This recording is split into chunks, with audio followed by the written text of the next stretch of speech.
Alors, une introduction sur les 3 PL. Alors, c'est quoi les 3 PL? En fait, c'est quoi la prestation de services logistiques?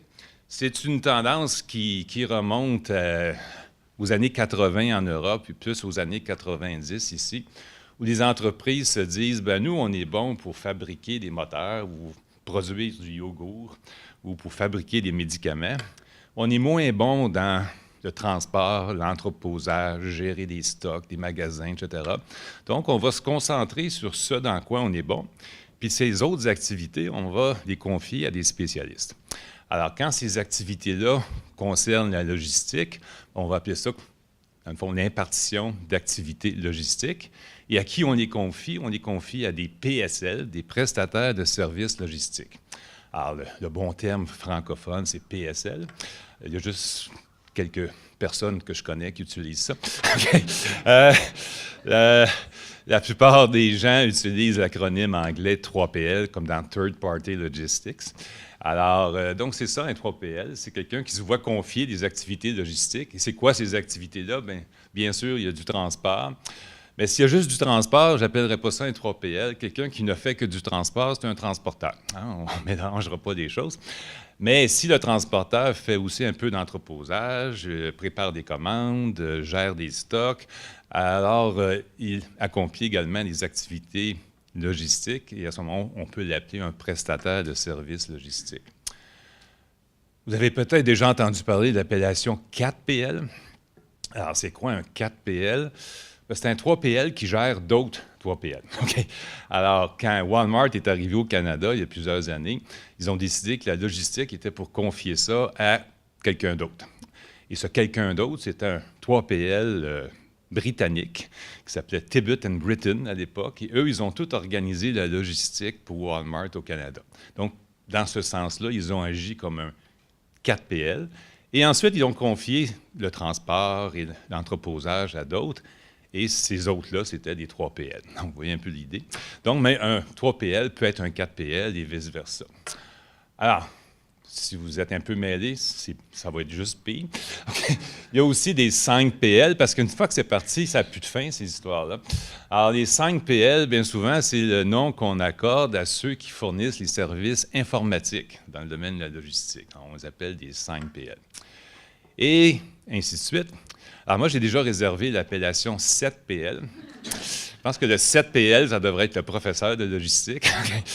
Alors, sérieusement, c'est pas tellement utile tout ça. Okay. Ce qui est utile, c'est bon, il existe des prestataires de services. Certains ont plus des actifs, comme des entrepôts, des camions, des choses comme ça.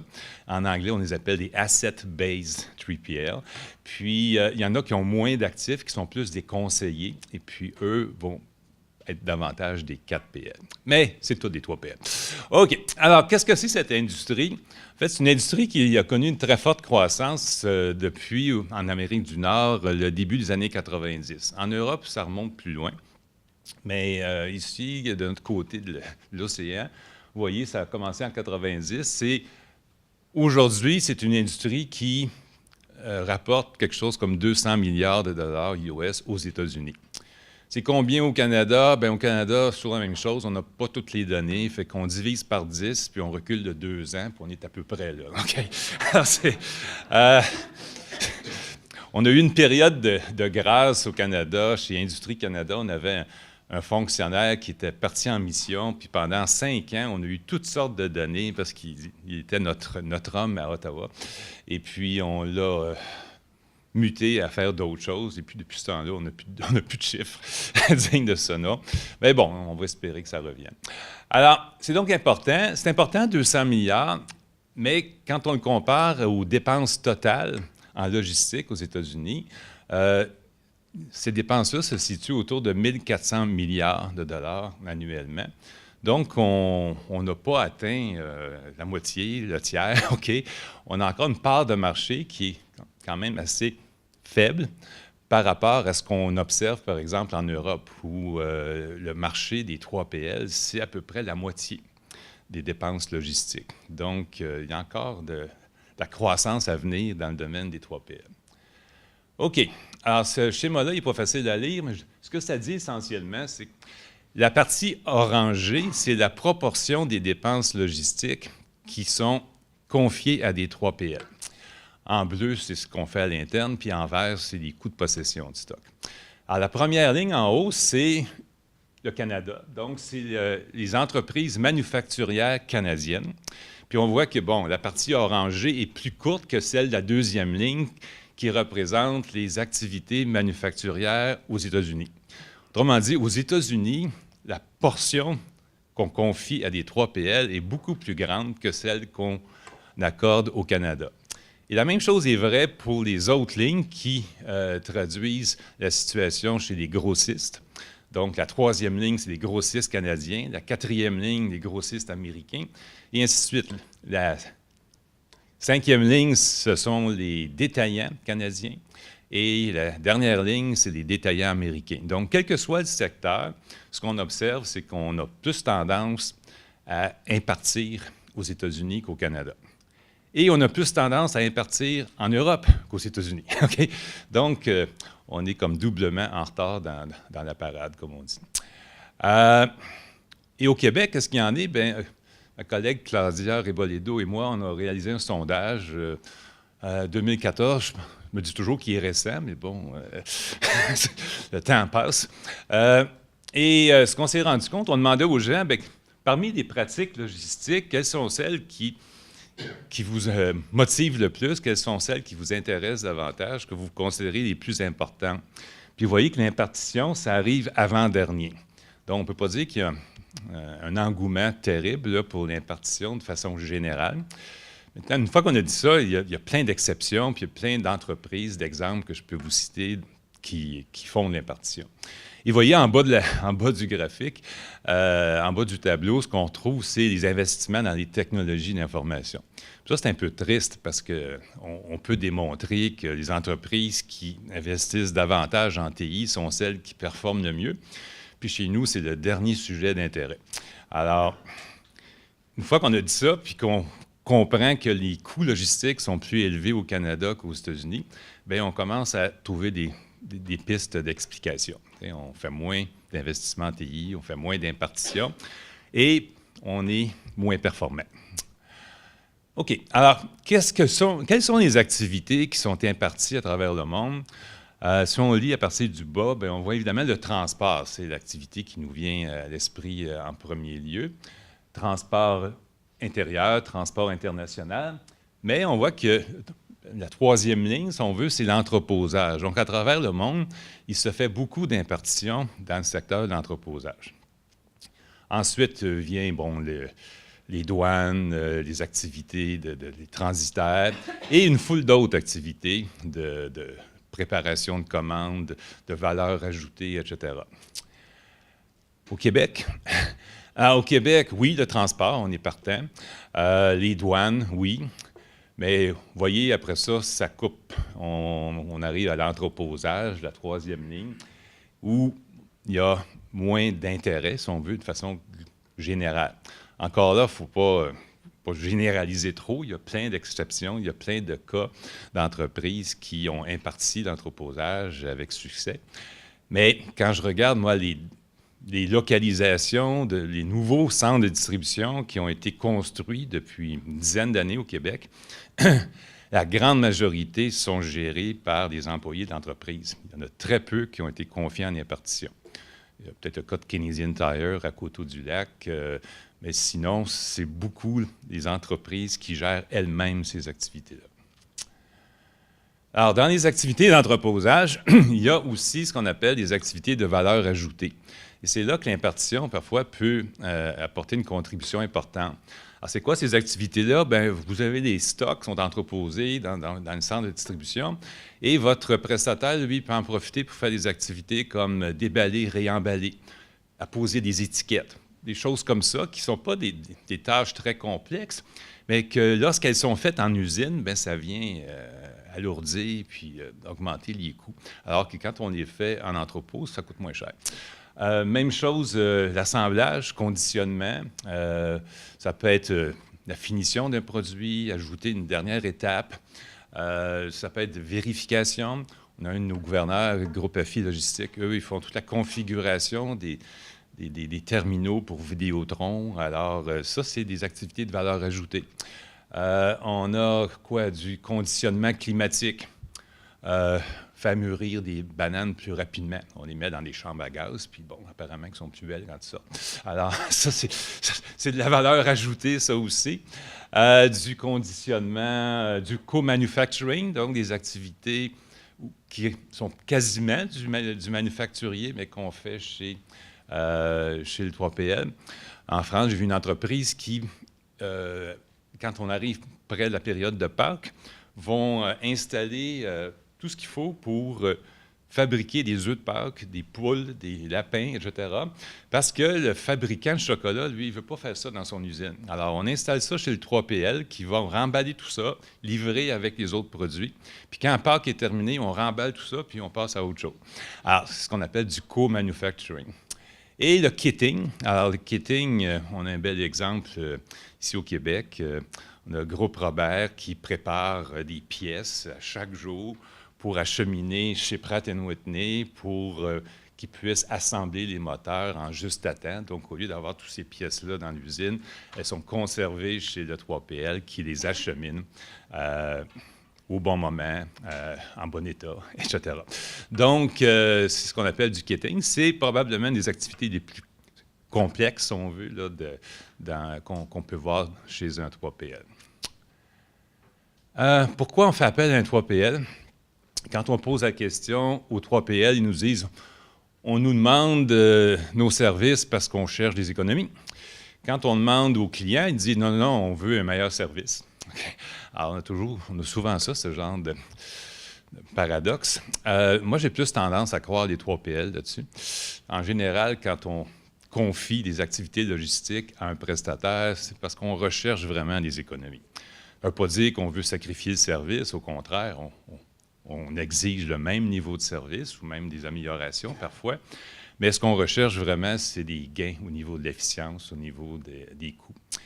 Il y a d'autres motifs aussi. Dans certains cas, comme je disais tantôt, on veut se concentrer sur nos activités qu'on connaît mieux.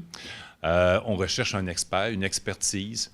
On gère des stocks, l'entrepôt grossit, puis on se dit qu'il faut qu'on s'achète un système de gestion d'entrepôt, un WMS, et ça ne nous tente pas.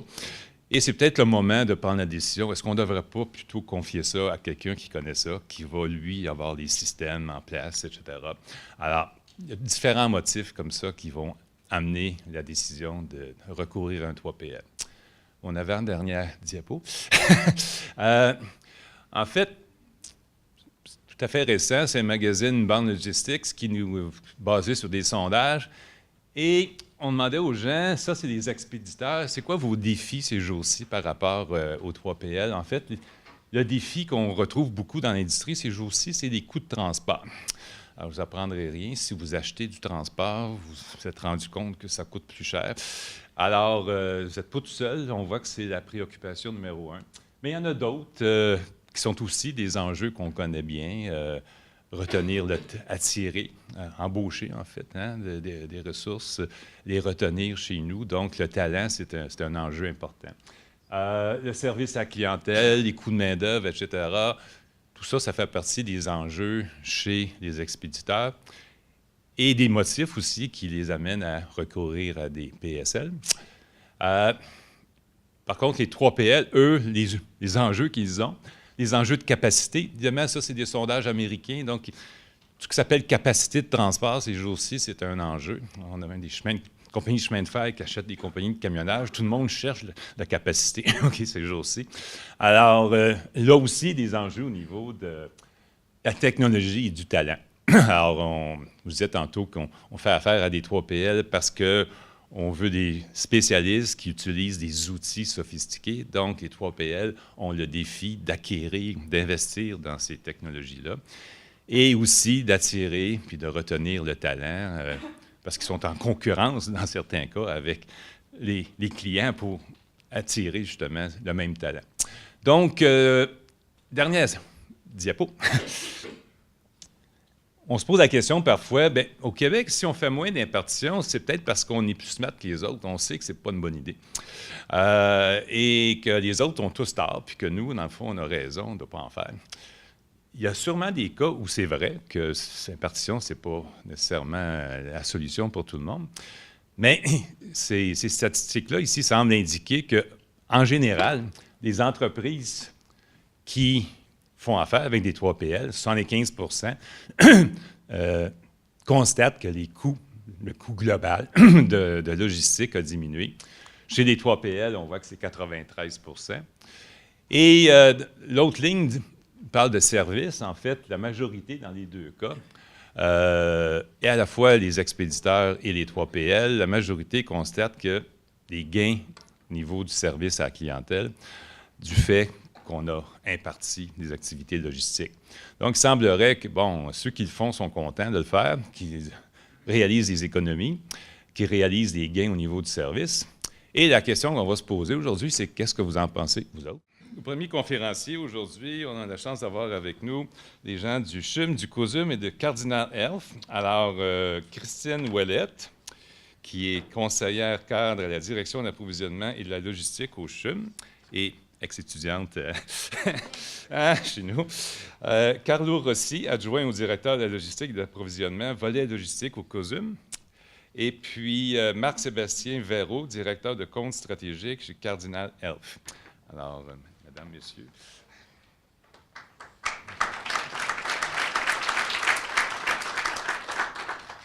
Bon, c'est moi qui débute, hein? Il est où mon petit banc, là? Bonjour tout le monde. Ça nous fait bien plaisir à mes confrères Carlo, Marc-Sébastien et moi d'être ici avec vous pour vous partager notre expérience avec l'impartition. Tout à l'heure, M. Roy a mentionné au fond que typiquement, là, on se positionne en se disant, bien, on va se concentrer sur ce dans quoi on est bon, puis bien, on pourrait considérer l'impartition pour le reste. Je vous dirais plutôt que chez nous, ça a été de déterminer, de se concentrer finalement sur ce dans quoi on fait une différence pour nos clients internes, puis de considérer l'impartition pour le reste.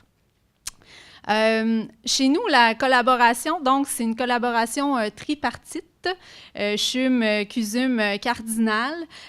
C'est vraiment un partenariat dans cette expérience-là d'impartition. Comme vous allez le constater, là, soyez sans crainte, ça ne prend jamais la forme d'un triangle amoureux, notre affaire. On s'entend toujours très bien, malgré le fait qu'on soit trois dans cette relation-là. Alors, le petit clicker, c'est ça ici. Voici ce qu'on vous propose pour aujourd'hui. On va faire rapidement là, un rappel du contexte qui nous a amenés vers cette relation-là d'affaires, ce partenariat. Ensuite, on va vous présenter finalement les composantes à la base du modèle de service.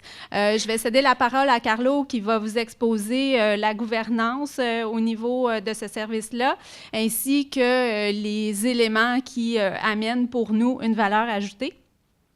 Marc-Sébastien va vous exposer des chiffres et des photos de leurs installations au niveau de Cardinal à Dorval et vous présenter aussi les leviers du service. On devrait normalement avoir 5 à 10 minutes pour répondre à vos questions. Alors, pour la petite histoire, il était une fois deux CHU à Montréal qui avaient la chance de planifier des projets majeurs de construction.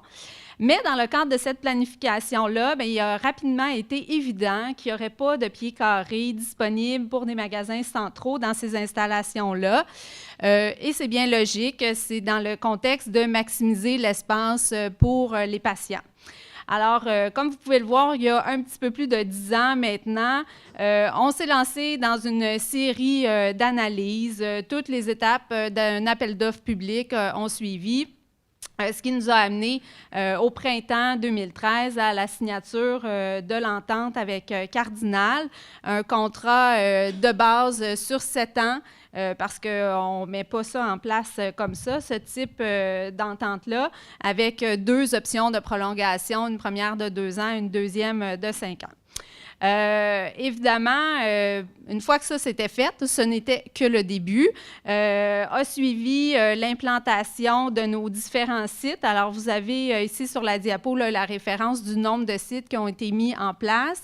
Ça a d'ailleurs été quand même une certaine gymnastique, fait encore une fois en collaboration entre les 3 partenaires pour déterminer le calendrier de déploiement, qu'on garde le momentum, mais en même temps qu'on n'aille pas trop vite, donc que ça soit bien équilibré, ce calendrier-là. Et évidemment, autant pour le CUSUM que pour le CHUM, on s'est fait la main finalement en implantant dans nos anciens sites avant d'arriver à l'implantation de nos nouvelles constructions finalement. Alors, ça s'est quand même échelonné sur plusieurs années. Maintenant, évidemment, tout est fonctionnel sur l'ensemble de nos sites et justement, bien, ça va nous permettre de vous exposer finalement qu'est-ce que ça a l'air pour nous au quotidien. Le modèle de service, donc plusieurs éléments, des principes directeurs ou des idées clés qui nous suivent vraiment depuis les tout débuts de l'entente. Première chose qui est importante de mentionner, c'est vraiment le regarnissage du stock chez Cardinal est basé sur nos termes contractuels pour les deux CHU. Donc, Cardinal achète basé sur nos ententes avec nos fournisseurs et la façon que ça a été présenté à nos fournisseurs, c'est vraiment Cardinal, leurs installations, c'est une extension de l'hôpital. C'est vraiment comme ça que ça a été exposé. Bon, évidemment, c'est un modèle aussi qui, par la flexibilité de notre partenaire à nous livrer 24/7, nous permet d'avoir une saine gestion des stocks, de fonctionner en juste à temps. Troisième élément, le commerce électronique. Donc, dès le départ, on a voulu s'assurer de mettre en place avec Cardinal l'ensemble des transactions en EDI. Encore là, pourquoi cette tournée vers l'EDI? Bien, c'est évidemment parce que c'était la façon d'aller chercher les gains dans l'automatisation du processus d'approvisionnement. Mais en passant par l'EDI, on ne venait pas faire toute une installation puis venir faire un setup qui venait nous lier en parlant directement de système à système avec notre partenaire. Évidemment, on souhaite conserver Cardinal pendant encore de longues années comme partenaire, mais dans l'éventualité d'un changement de fournisseur, bien, l'EDI, ça se met plus facilement en place que si nos systèmes se parlaient directement. Quatrième élément, on bénéficie d'installations qui ont vraiment été faites sur mesure en fonction de notre devis, en fonction de nos besoins. Je vous dirais que les salles contrôlées sur 2 étages, c'est vraiment impressionnant. C'est évidemment circulation d'air comme on n'a pas dans nos hôpitaux. Ça fait en sorte que Cardinal est en mesure de décaisser les produits, de les entreposer, donc pour la plupart à l'unité sur les tablettes. Pour faire une image simple, là, on mangerait par terre dans ces salles contrôlées-là et vraiment, là, en tout cas, chez nous, ça ne se comparait pas, là, nos installations dans notre sous-sol. Il y a évidemment aussi des espaces d'inventaire avec du racking conventionnel pour des articles plus volumineux ou des articles non stériles qui se prêtent bien finalement à un espace d'inventaire plus conventionnel. Autre élément au cœur du modèle, la pige selon l'unité de mesure. Ce qui est bien important et intéressant de comprendre, c'est que c'est vraiment selon le besoin des CHU. Donc, dans quelle unité on veut que le produit soit distribué. C'est selon cette unité-là, finalement, que Cardinal l'entrepose et l'achemine chez nous. Encore une fois, ça rejoint le principe de saine gestion des stocks. Des services à valeur ajoutée, le transbordement en est un, donc ça fait partie de notre entente aussi.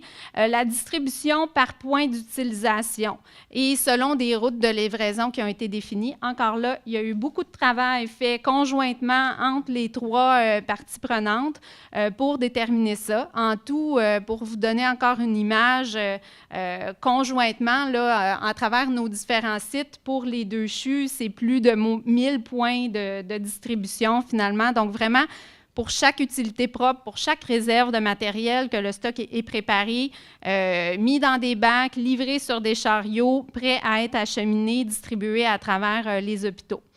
Et c'est plus de 10 camions pleins qui sont envoyés à partir de Cardinal à destination des sites du CHUM et du CUSUM sur une période de 24 heures.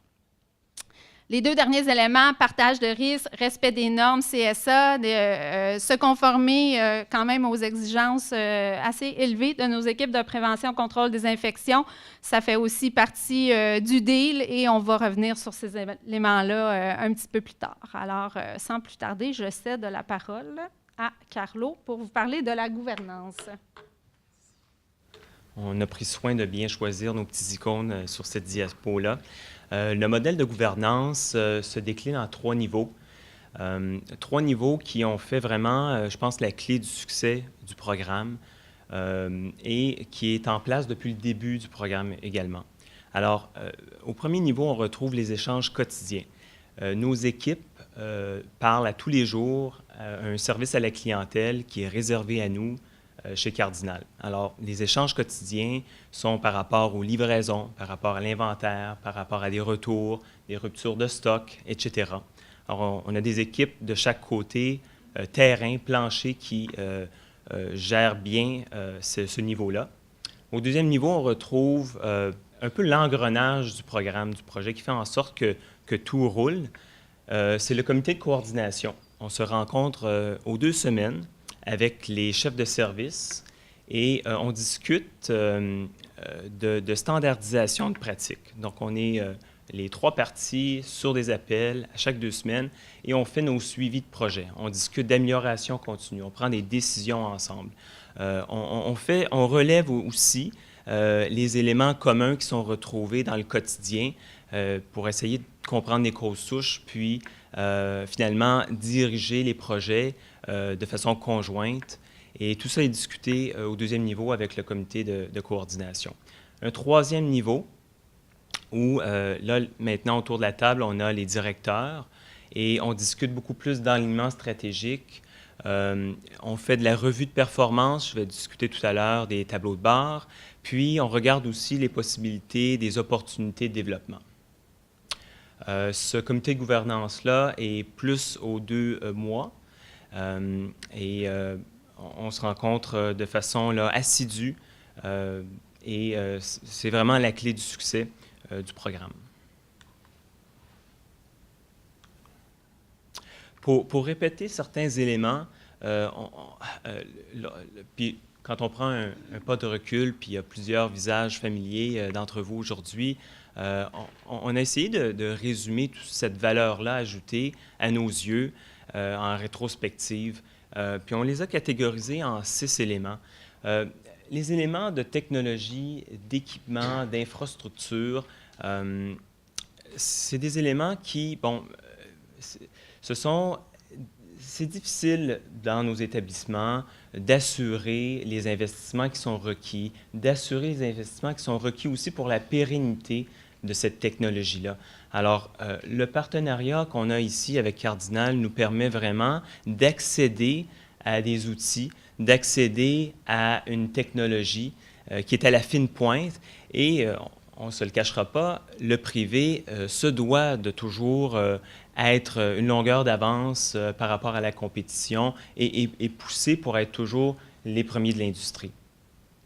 On va voir sur des photos certains équipements comme des lave-bacs qui sont des éléments qui aident bien sûr à tout l'aspect plus conformité, comme Christine le mentionnait. Ils sont audités par Santé Canada. À ma connaissance, nos hôpitaux ne le sont pas.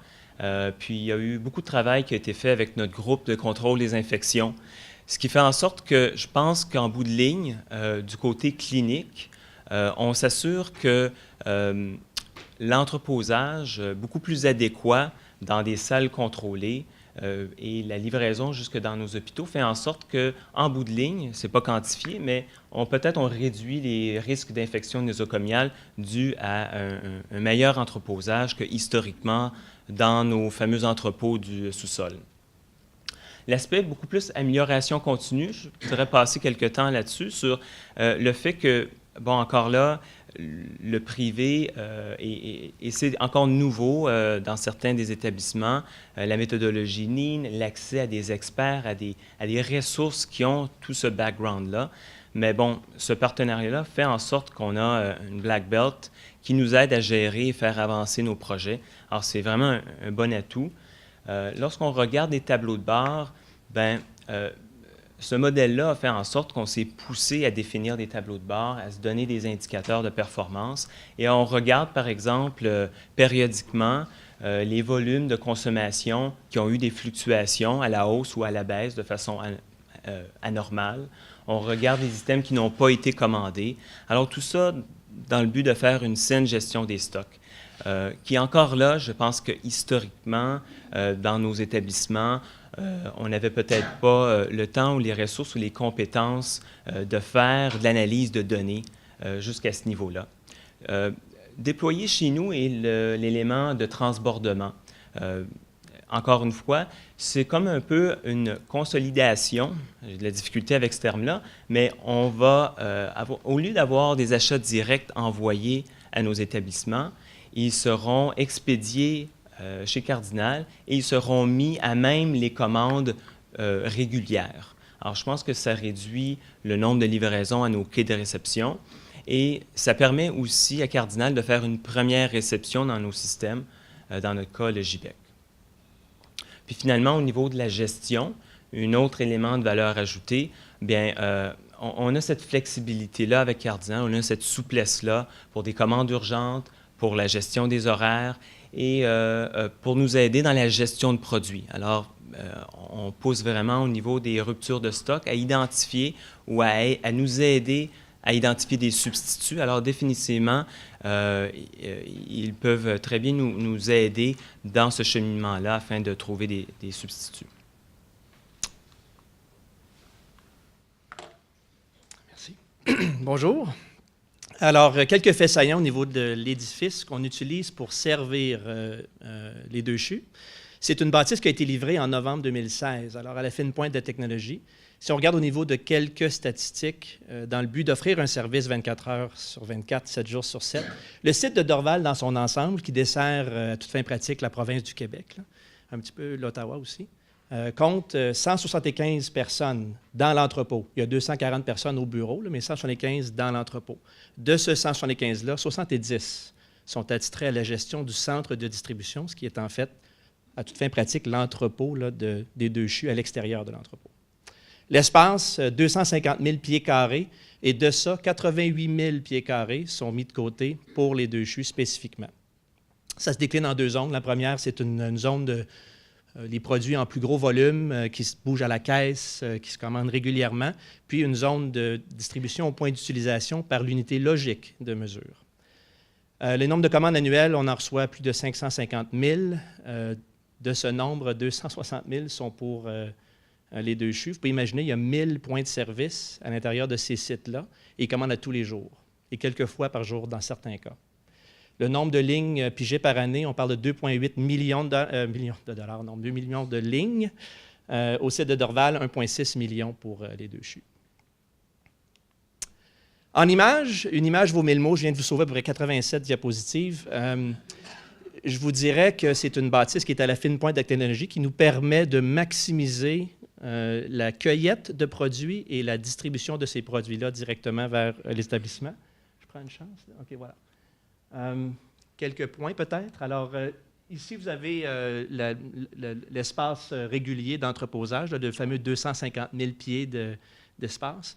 C'est la largeur d'un terrain de football et demi, pour ceux qui sont des fans du Carabin, là, et 3 terrains de football en longueur. Okay? Ça représente à peu près ça, la superficie. À l'intérieur de cela, vous avez ces deux images-là ici, qui sont un peu les zones où on fait de la cueillette à l'unité logique. Puis quand je dis logique, traditionnellement, on disait, bon, c'est à la plus petite unité de mesure. Alors, je veux une seringue envoyée à tel département à telle heure pour tel service.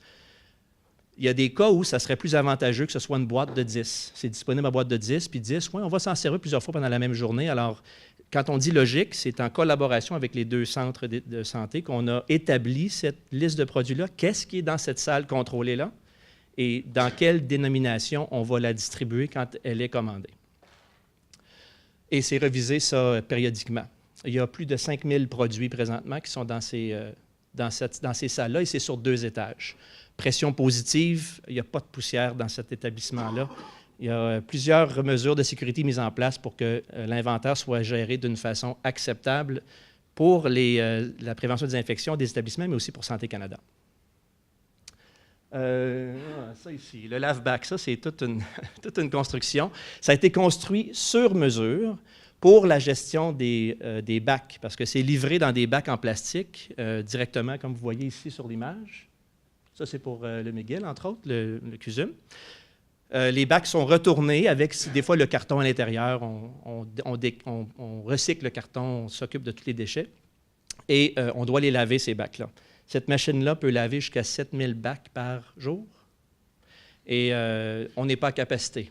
Alors, ça va très bien. Puis il y a des individus qui travaillent à acheminer les bacs à travers ça. Cette image-là, je l'aime bien. Là, c'est une autre qui montre justement à quel point c'est vaste. Là, on peut s'y perdre. Heureusement, les gens de l'entrepôt ne se perdent pas, eux. Ça, c'est bon.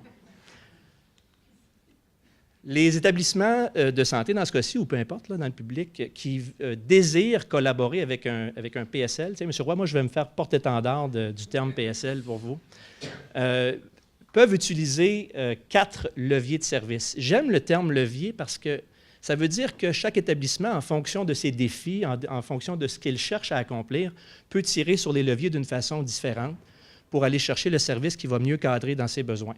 Le premier, c'est les ressources, et je fais appel ici aux ressources humaines, et particulièrement à la réallocation des ressources humaines. Alors, Christine le disait tout à l'heure, on voulait prendre en charge les activités logistiques au maximum par l'entremise d'un service avec un PSL.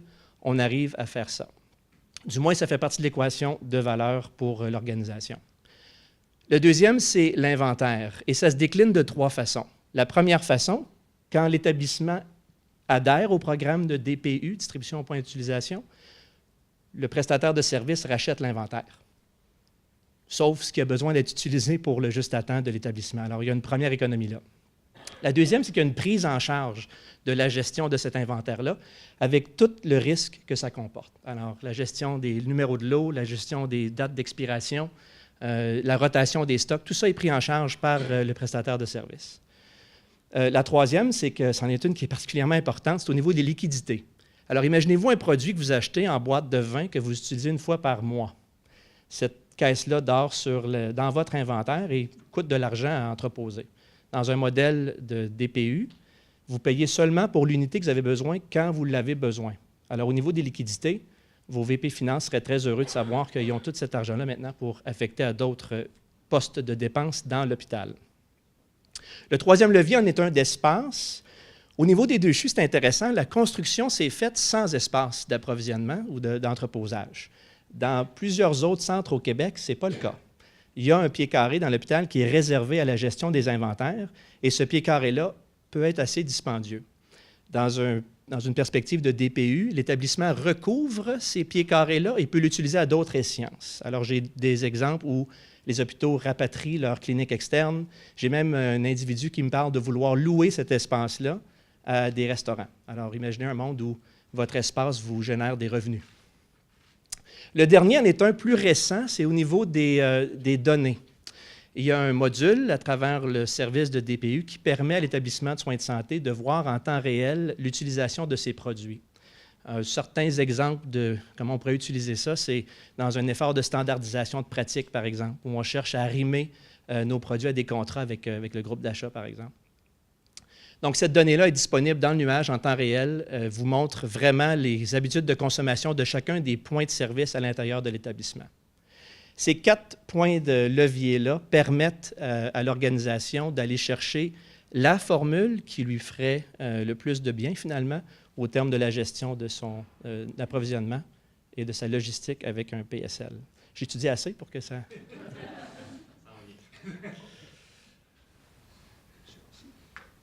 On vient en conclusion, alors, comme on l'a mentionné, le fait qu'on n'ait pas d'espace, de pieds carrés alloués à nos entreposages, ça a été vraiment un élément qui, pour nous, on a transformé ça en opportunité. Par contre, certaines personnes qui souhaitent se diriger vers ce modèle-là, il y a quelques conditions gagnantes. Comme on a mentionné, il faut avoir vraiment une bonne gestion de produits, une mise sous contrat de vos produits pour que notre partenaire puisse bien exécuter les achats des fournitures qui sont requises par vos établissements. Décrire et définir le parcours logistique. Je peux vous dire qu'encore aujourd'hui, avec certains départements, je dois encore expliquer un peu qu'on n'a plus d'entrepôts dans nos hôpitaux. Certaines personnes n'ont comme pas encore saisi ça. Et la façon dont nos produits sont entreposés, les délais de livraison, qu'est-ce qui est exactement le juste à temps. Alors, je pense que c'est des éléments culturels que vous devriez peut-être déjà préparer vos établissements à. Le rôle du magasinier également change. Dans ce modèle-là, traditionnellement, les ressources allouées à l'entreposage sont maintenant, le focus et l'intérêt de l'utilisation des ressources va plus près de la clientèle, va plus près vers un aspect à gestion de stock au niveau des réserves, gestion des quotas, projets. Et ces opportunités-là et cette redéfinition du rôle de magasinier, bien sûr, c'est dans la façon dont vous allez amener ça dans vos établissements qui va faire en sorte que ce sera plus facile de transitionner et de changer cette culture-là. Donc, c'est du renouveau, c'est une confiance aussi qui s'installe entre les parties. Puis, ça nous force à revoir nos processus, à bien les définir. Mais tout ça, bien sûr, se fait, et je reprends notre petite icône de tout à l'heure là, sur notre gouvernail. On a maintenant, au lieu d'avoir une personne sur le gouvernail, on a 3 partenaires, dans notre cas, sur le gouvernail, et on dirige le bateau dans la même et bonne direction. Alors, merci de votre attention. Alors, notre prochaine conférencière, Mme Martine Laborde, qui est chargée de projet aide technique au CIUS du centre-sud de l'île de Montréal. Bonjour. En fait, je vais peut-être faire une petite mise en situation avant de vous parler de notre partenariat qu'on a pour la gestion et l'entreposage des aides techniques pour tout le soutien à domicile de l'île de Montréal. Donc, moi, je travaille au CIUS Centre-Sud, plus précisément au service régional d'équipement et de fourniture. Notre service, c'est celui qui s'occupe, qui reçoit les budgets ministériels, finalement, pour le financement des aides techniques pour le soutien à domicile à Montréal. Mais c'est celui aussi qui coordonne toutes les activités dans le partenariat qu'on a avec notre fournisseur externe pour l'entreposage des aides techniques. Je vais remonter un petit peu au niveau de l'historique. Pour savoir comment on est arrivé sur Montréal, finalement, à avoir une gestion centralisée, parce qu'actuellement, on a un entrepôt où tous les CLSC, en fait, tous les C3S mettent leur inventaire, mais c'est quand même des inventaires distincts. Donc, chaque C3S est propriétaire de l'équipement qu'on a financé, mais tous les équipements se retrouvent dans un même établissement. Cette histoire a commencé finalement il y a presque 20 ans quand les budgets ont été décentralisés de l'Office municipal des personnes handicapées. Ils ont décentralisé les budgets de financement d'aide technique à l'ancienne agence de santé à Montréal. Puis l'agence de santé a remarqué rapidement que dans les CLSC, au niveau de l'entreposage et de la réattribution des aides techniques, il y avait des problématiques. Les CLSC fonctionnaient tous un petit peu différemment. On avait certains qui louaient un local pour entreposer leurs équipements, d'autres qui faisaient ça dans leur sous-sol avec les moyens du bord pour nettoyer, réattribuer. À une certaine époque, c'était les auxiliaires qui allaient livrer les équipements, même les lits. Ils s'y mettaient à plusieurs. Après, ils ont commencé à faire venir des livreurs. Tranquillement, certains CLSC ont fait des petits contrats privés. Mais l'agence de santé a vraiment une volonté d'essayer de faire des regroupements pour essayer d'harmoniser les pratiques et d'avoir une meilleure réattribution au niveau des aides techniques. Donc, au niveau des années 2000, il y a déjà eu des regroupements qui se sont faits à l'est du Québec, à l'est de Montréal et au niveau du centre pour essayer d'avoir un fournisseur commun pour la gestion de ces aides techniques. C'était à peu près à ce moment-là la moitié des CLSC de l'île de Montréal qui y participaient.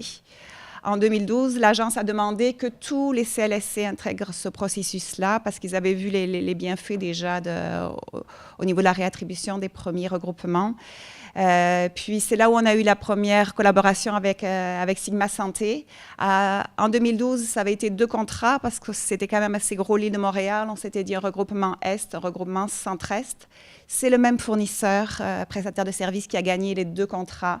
C'est actuellement la maison André Vigé qui nous donne ce service-là. Donc, c'est lui qui a finalement l'entreposage de toutes les aides techniques pour l'île de Montréal.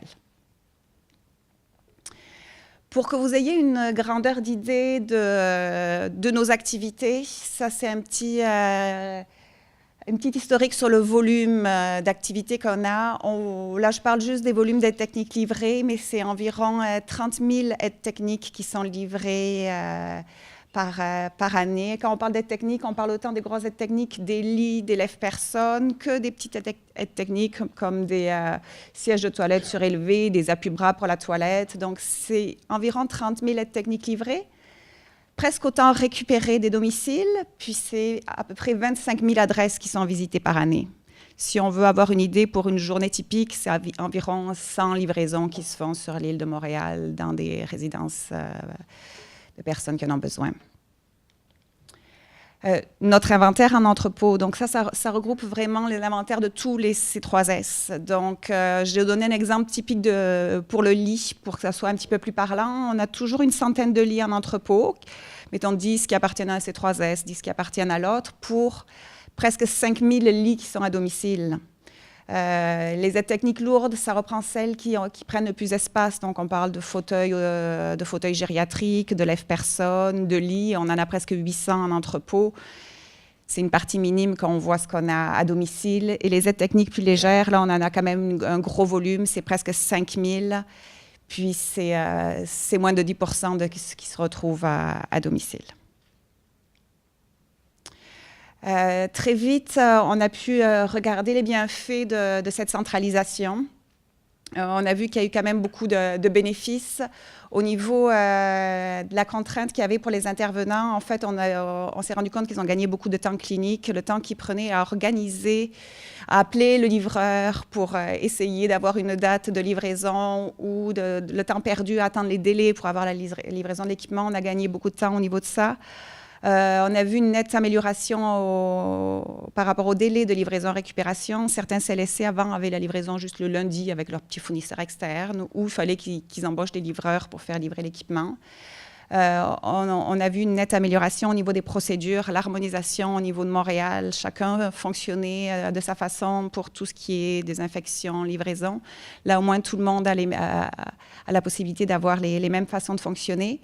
Puis, il y a eu une grosse amélioration au niveau de la maximisation de l'utilisation du parc d'aides techniques. Au niveau de cette amélioration-là, il y a vraiment différents points. Je vais vous en parler un petit peu plus tard, tout ce qui est les conditions d'entreposage, d'entretien, de désinfection. Je vais rentrer un peu plus en détail. Ce nouveau contrat en 2017 nous a permis de mettre en place un programme d'entretien préventif. On est très peu au Québec à faire de l'entretien préventif à domicile pour les équipements qui sont à domicile. Donc, c'est quelque chose qu'on a pu mettre en place à ce moment-là et harmoniser. On a même le fait d'être tous sous un même entrepôt, on a pu mettre des procédures pour faciliter des prêts inter-CLSC. Donc, même si un C3S n'a plus de lit et qu'il y a des sorties d'hôpitaux et que le lit doit être livré le lendemain, il y a des processus de prêt, on n'en manquera jamais. Les C3S collaborent entre eux et on se prête des équipements en entrepôt. Et il y a eu aussi un meilleur inventaire au niveau des prêts régionaux. Dans cet entrepôt, une petite partie des stocks appartient au service régional. C'est des équipements qui sont plus dispendieux ou qui dorment en entrepôt. Et le fait de nous avoir ces équipements qui étaient regroupés dans un seul entrepôt, ça a été beaucoup plus facile de les réattribuer. Avant, il fallait savoir s'il était dans le CLSC Saint-Léonard ou s'il était à Cavendish. C'était très difficile à gérer pour nous aussi, ces équipements qui nous appartiennent. Je suis sûre que la question qui va se poser aussi, c'est au niveau des coûts. Est-ce que le fait de s'être tous mis ensemble, ça a eu un impact? Je vous dirais, on n'a pas vu de diminution de coûts au niveau de Montréal. Certains qui avaient déjà leurs fournisseurs externes, leur petit entrepôt, nous ont dit que ça avait été à peu près des coûts similaires. Dans l'ensemble, c'est sûr que ceux qui le faisaient eux-mêmes n'avaient pas de coût, avaient du temps lié à ça, mais pas un coût direct quantifiable. Donc, ceux qui vont fonctionner plus de façon locale, oui, ont une grosse augmentation des coûts avec un distributeur externe. Mais au niveau de la qualité des services et du service qu'il y avait, ce n'était pas comparable. Donc, ce service-là avait un coût, effectivement.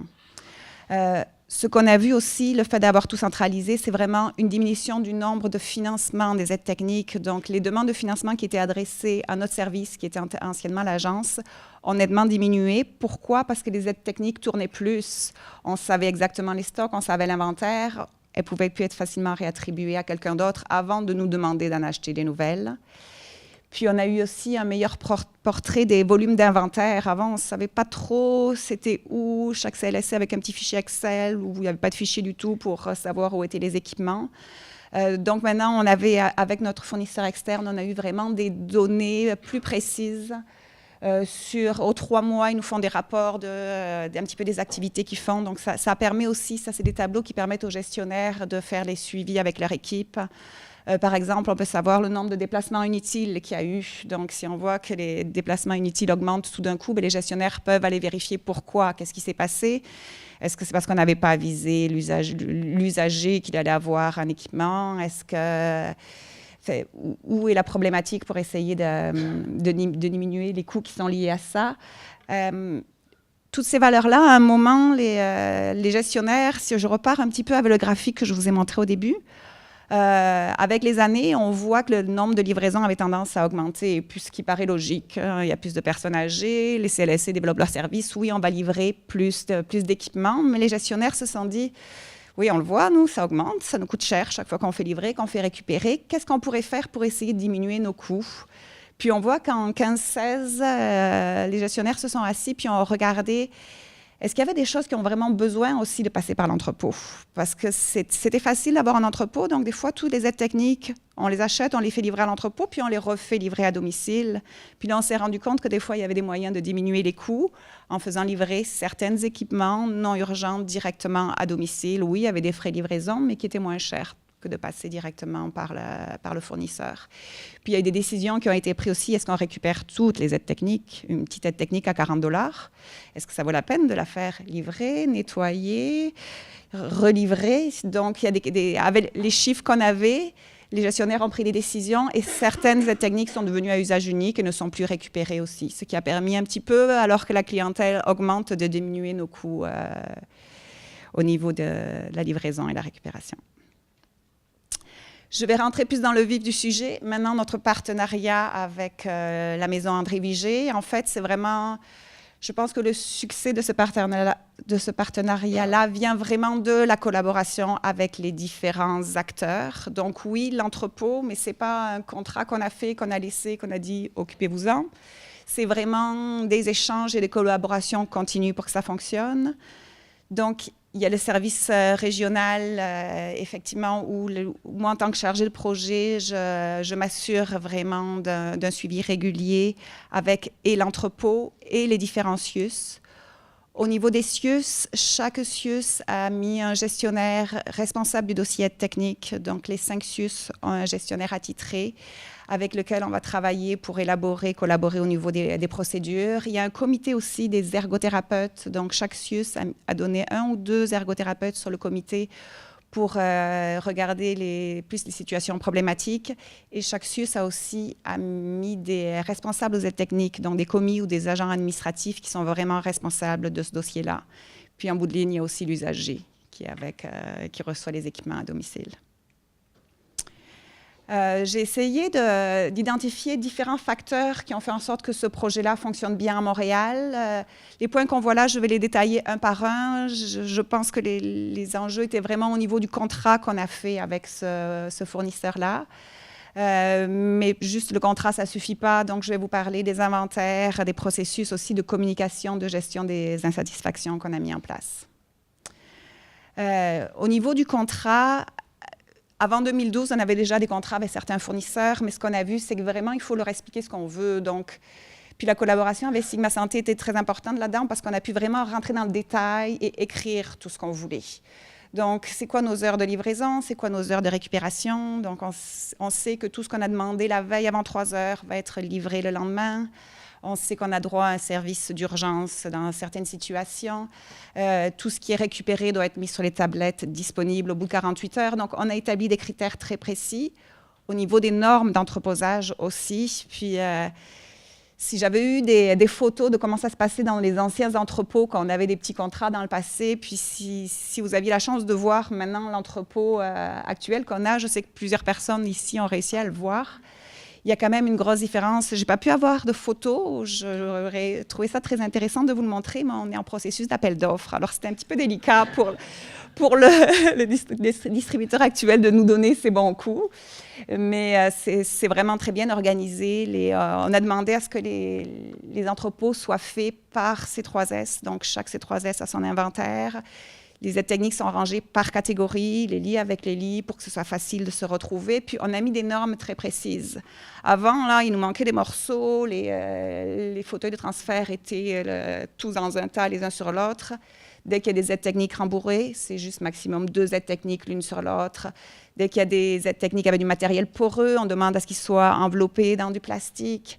Nos matelas, maintenant, ils sont en mousse mémoire. On ne veut plus qu'ils soient mis de façon verticale, on veut qu'ils soient à l'horizontale. Maximum 3 aides techniques. Donc, c'est vraiment du détail. On est rentré dans le détail, mais on sait qu'on a le service maintenant qui va avec, puis on n'a plus des entrepôts là, tout mêlés. Au niveau des normes de nettoyage et de désinfection, là aussi, c'est très détaillé. Les zones sont vraiment séparées de façon très distincte. Puis, c'était écrit au contrat. On ne voulait jamais que le souillé et le propre se croisent. On a un espace de réception de marchandises souillées, de réception de marchandises neuves, séparées. On a toutes les normes au niveau de la nettoyage et désinfection. On avait eu la chance, quand on était à l'agence, de pouvoir faire affaire avec une firme externe qui nous a vraiment encadré nos demandes. Au niveau des transports, on a des camions à usage dédié. Donc, c'est des camions qui vont juste récupérer le souillé, des camions qui vont juste livrer le propre à domicile. C'est une aide technique, par exemple, reste plusieurs mois en entrepôt et doit repasser par le cycle de nettoyage aussi avant d'être livrée à domicile. Donc, tout ça, c'est des choses qui ont été mises dans le contrat qui fait qu'on a le service de qualité aussi qui va avec. Au niveau des inventaires, on s'est vite rendu compte aussi que c'était très important d'avoir des inventaires à jour parce que comment ça fonctionne, les intervenants qui demandent des équipements, eux, ils ont accès à leur inventaire virtuel qui est, je ne sais pas si les gens connaissent le module prêt d'équipement, c'est un module qui est lié à ICLSC dans le réseau. Donc, les équipements sont liés au nom de l'usager, au dossier de l'usager. Donc, eux, ils ont un inventaire virtuel, mais ils ne voient pas ce qu'il y a à l'entrepôt. Et on s'est vite rendu compte que si les deux ne concordaient pas, ça ne fonctionnait pas. Donc, chaque C3S s'en va 2 fois par année faire l'inventaire complet de leur équipement à l'entrepôt pour s'assurer que si des choses avaient été mises de côté ou pour s'assurer que les inventaires concordent. On a mis aussi beaucoup de procédures en place. Donc, ce n'est pas juste des procédures pour notre partenaire de service, mais c'est aussi des procédures pour les CLSC pour que ça fonctionne comme il faut. Donc, il y a des calendriers d'entretien préventif, par exemple, que les CLSC doivent envoyer aux fournisseurs et doivent respecter. On a mis des grilles d'entretien préventif très détaillées. C'est nous qui avons décidé c'est quoi, souvent avec les recommandations quand même du fabricant, mais c'est quoi qui allait être inspecté à domicile. On a mis des procédures pour la belle problématique qu'on a à Montréal avec les domiciles, avec des historiques de punaises. Donc, il y a des responsabilités des C3S, il y a des responsabilités du prestataire de service par rapport à ça. On a mis des procédures pour améliorer aussi la fluidité des prêts entre les différents CIUS. Puis, on a aussi développé des outils pour améliorer la livraison et la récupération des aides techniques. Là, je ne sais pas si vous allez réussir à voir, c'est quand même beaucoup d'écriture, un petit peu petite. Et puis ça, c'est des documents qui sont améliorés avec le temps. On leur dit, c'est sûr que les livreurs doivent respecter les directives du fabricant quand ils vont démonter, remonter un lit à domicile. Mais nous, on a détaillé pour chaque aide technique ce qui était attendu par le réseau, en fait, par les intervenants et par les utilisateurs. Donc, les livreurs ont toujours des consignes d'installation, d'enseignement qu'ils doivent faire aux usagers. On ne veut pas qu'ils leur disent comment faire le transfert de leur lit, mais on veut qu'ils leur expliquent comment utiliser la manette, comment utiliser les freins. Puis, il y a aussi des mises en garde sur certaines choses. Par exemple, si l'usager veut qu'on installe les 2 côtés de lit du même bord et coller le lit contre le mur, si ce n'est pas écrit que c'est l'ergo qui l'a demandé, que c'est une mesure de contrôle, ils ne doivent pas le faire. Si, par exemple, des fois, les barres d'appui qu'on met dans le lit, il y a déjà eu des cas de mort par strangulation. Maintenant, c'est obligatoire d'installer une sangle avec ça. On l'a écrit. Si la famille ne veut pas installer la sangle, vous récupérez l'aide technique. Donc, tous les aides techniques ont aussi des façons très détaillées, des instructions très détaillées qui vont avec. Puis c'est un outil aussi de formation qu'ils utilisent quand ils ont du nouveau personnel. Au niveau de notre partenariat aussi, pour que ça fonctionne, ce qu'on a mis en place, c'est un processus de gestion des insatisfactions. Donc, si l'insatisfaction ne peut pas se régler de façon, un petit coup de fil qui explique ce qui s'est passé, il y a un formulaire qui me parvient et je fais un petit peu l'enquête sur ce qui s'est passé. Donc, j'écoute la version de l'intervenant, j'écoute la version du fournisseur, puis on essaie de trouver des solutions communes pour éviter que ça ne se reproduise pas dans le futur. Alors, des fois, c'est une mauvaise installation à domicile. Si c'est le livreur qui a fait une faute, c'est des choses qui vont souvent être marquées dans son dossier. Mais je vous dirais que sur toutes ces situations-là, souvent, ça a entraîné aussi des changements de procédure. On a clarifié des façons de faire. On s'est amélioré pour être sûr que ça fonctionne mieux la prochaine fois. Un des points forts aussi de notre collaboration, c'est des contrôles de qualité qu'on fait à chaque année. Donc, chaque année, j'envoie un sondage, mais j'envoie un sondage à notre fournisseur externe autant qu'à tous les CLSC. Donc, ça s'évalue des deux bords. Les CLSC évaluent le fournisseur externe, mais le fournisseur externe évalue les CLSC pour savoir si eux aussi font leur petit bout de chemin. Suite à ce sondage-là, on se rencontre tous les acteurs une fois par année. C'est les gestionnaires, le comité ergo, les commis aux équipements qui, eux, travaillent au jour le jour en partenariat avec l'entrepôt. Puis, on regarde ce qui a moins bien été dans l'année, on se met des objectifs, puis on fait le suivi de ces objectifs aussi au courant de l'année. Je vous ai mis le résultat du dernier contrôle de qualité. Il y avait 132 intervenants qui ont répondu. Ça, c'est l'évaluation de notre partenaire externe. Dans l'ensemble, on a 98% de assez satisfaits à très satisfaits. Donc, je pense que ça fonctionne quand même assez bien. Des autres facteurs aussi de réussite de notre partenariat, c'est la communication. Vous savez, comme c'est pas toujours facile, les communications dans les réseaux, dans les CIUS et dans les 5 CIUS ensemble. Donc, on a des rencontres régulières aussi pour s'ajuster. Donc, le comité de gestion, c'est chaque gestionnaire de son CIUS qui est responsable du dossier technique. Et moi-même, on se rencontre 3 fois par année. On fait le suivi du contrôle de qualité. On regarde s'il y a de nouvelles procédures à mettre en place ou s'il y a des procédures à modifier. On parle des problématiques plus majeures à ce moment-là. Je rencontre aussi les comités, les ergos du comité régional des aides techniques 3 fois par année aussi. Là, je regarde avec eux les modifications qu'on a fait aux procédures. Je leur explique les nouveautés, les impacts que ça a, mais je prends aussi les problématiques rencontrées. Des fois, on me dit, là, cet équipement-là, chaque fois qu'on va à domicile, il est mal installé. Mais c'était un nouvel équipement. Puis moi, l'étape suivante, c'est que je vais rencontrer le gestionnaire d'entrepôt, notre partenaire avec la maison André Vigé. Puis c'est là où on regarde tout ce qui a accroché, le retour que j'ai eu des gestionnaires, le retour que j'ai eu des ergos. Je m'assois avec le gérant d'entrepôt, puis on essaie de mettre en place des solutions pour que ça coule mieux. Des fois, c'est leur faire rencontrer les nouveaux distributeurs de produits. On a un nouveau lève-personne à l'entente. Ils arrivent mal à le réparer. Bien, je les mets en contact. Ils prennent la formation nécessaire pour pouvoir améliorer les processus. D'une façon ponctuelle aussi, je vais rencontrer les responsables aux aides techniques. Ça va arriver une fois aux ans ou 2 ans là, pour des questions plus administratives de fonctionnement.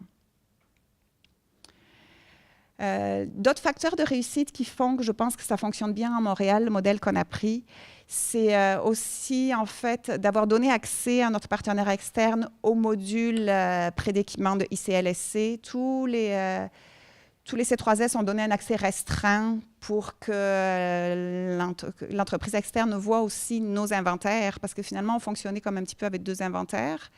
Il y avait l'inventaire virtuel que les ergothérapeutes avaient, puis il y avait le vrai inventaire en entrepôt, puis des fois, ça se parlait pas toujours. Donc, maintenant, la maison André Vigé est capable aussi de faire certaines actions dans le module pré-d'équipement. S'il voit que la description est erronée, il va pouvoir la changer. S'il voit que celui-là n'est pas disponible, mais que dans le module, la description est exactement pareille et que sur les tablettes, c'est le même équipement, il va pouvoir le changer pour être sûr qu'il soit livré le lendemain. Puis surtout, ils nous font les retours Donc, l'équipement a passé la séquence nettoyage, désinfection. Il est correct pour être réutilisé. Ils vont le remettre disponible dans l'inventaire. Avant, c'était un email envoyé au CLSC. Le commis n'était pas là, ça attendait 2 jours. Et puis, une semaine plus tard, il arrivait disponible. Donc, on a gagné beaucoup là, en leur donnant accès à ce module-là. On a aussi une entente d'achat regroupée en partenariat aussi avec Sigma Santé. On a fait ça, c'est une entente d'achat d'aide technique pour le soutien à domicile pour la région de Montréal et de Laval, ce qui nous permet d'avoir aussi des aides techniques harmonisées en entrepôt. Donc, il y a 2 types de lits à monter, à réparer. Il y a 4-5 lève-personnes. Ça facilite aussi beaucoup l'installation et le suivi des équipements. Puis, on a aussi un outil qui s'appelle le répertoire des aides techniques pour le soutien à domicile. C'est des fiches techniques de chaque équipement qui existe. Et surtout pour tous les produits qui sont en entente d'achat, les intervenants, quand ils sont à la recherche d'un équipement, ils ne l'ont pas. Là. Ils ne voient pas l'entrepôt et peut être à 10-15 km. Et il faut qu'ils sachent si c'est exactement celui-là qui va répondre à ce qu'ils ont besoin pour éviter des livraisons et récupérations inutiles. Donc, sur le module prêt d'équipement, il y a des liens vers les fiches de ce répertoire. Donc, si elle commande un fauteuil de transfert pour le bain, elle va pouvoir cliquer. Puis, si c'est le modèle AMG ou Drive, elle va avoir directement là, les spécifications, la hauteur, les affaires très cliniques qu'ils veulent savoir. Est-ce qu'il va rentrer sur mon rebord de bain? Est-ce qu'il est assez large par rapport à l'espace que j'ai? Donc, ça aussi, ça a aidé vraiment à ce que ça fonctionne, vu qu'ils ne pouvaient pas voir les équipements. Ils ont au moins une description très détaillée de ce qu'il y a en entrepôt. Les prochaines étapes, notre partenariat, c'est sûr, c'est toujours en évolution. Là, les CLSC fonctionnent encore avec des inventaires en C3S. Donc, dès que les systèmes informatiques des CIUS vont être prêts et qu'il va pouvoir y avoir des dossiers communs usagés, on va passer d'inventaire de C3S en CIUS. Donc là, on s'attend aussi à avoir encore un meilleur roulement des équipements en entrepôt.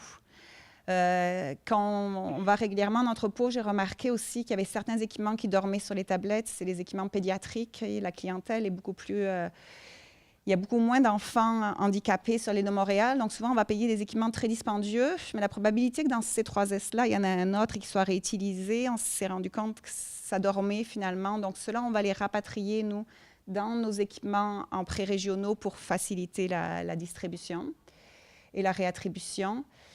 Et puis, ce qui s'en vient aussi, je vous en ai glissé un petit mot tout à l'heure, c'est un nouveau contrat. Donc, ce nouveau contrat, ça nous a permis aussi de bonifier certaines choses. Donc, on sait comment évolue le réseau de la santé. Il faut toujours plus vite, toujours plus de demandes. Donc, on va pouvoir augmenter nos heures de service aussi. Il va y avoir des livraisons possibles les fins de semaine, les jours fériés, les soirs, en urgence.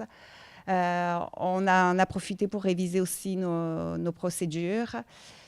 Mais un nouveau contrat de service, ça vient aussi avec ses inconvénients. Donc, c'est sûr que si on venait à changer, la transition va être quand même importante. Là, ce n'est pas juste 3 livraisons par jour qui se font. C'est quand même des centaines d'adresses visitées. Donc, changer de fournisseur, ça va quand même avoir un gros impact aussi au niveau de l'organisation locale là, dans la façon de fonctionner. Je sais qu'il y a des gens qui doivent se dire, mais pourquoi toutes ces aides techniques sont en entrepôt, puis pourquoi elles ne sont pas toutes centralisées, pourquoi vous ne les mettez pas toutes ensemble plutôt que de fonctionner encore par silo?